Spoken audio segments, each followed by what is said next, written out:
नमस्कार दोस्तों, आज के इस मौजूदा हालात पे कुछ पंक्तियां मैंने लिखी है, आपके समक्ष प्रस्तुत कर रहा हूं। आशा है आपको भी पसंद आएंगे।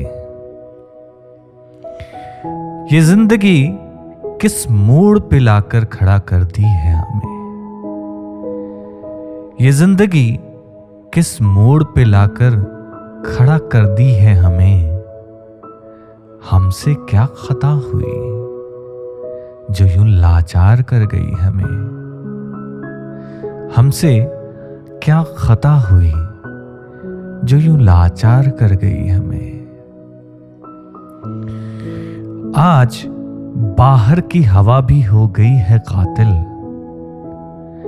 आज बाहर की हवा भी हो गई है कातिल।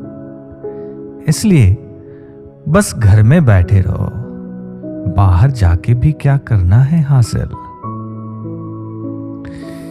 इस संकट की घड़ी में बस संयम से काम लो। इस संकट की घड़ी में बस संयम से काम लो। अपनों के साथ मिलकर थोड़ा भगवान का भी नाम लो। आएगी फिर से बहार, इसमें कोई शक नहीं।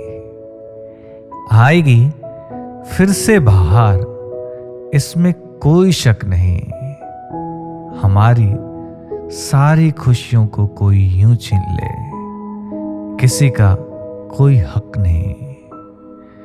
हमारी सारी खुशियों को कोई यूं छीन ले, किसी का कोई हक नहीं।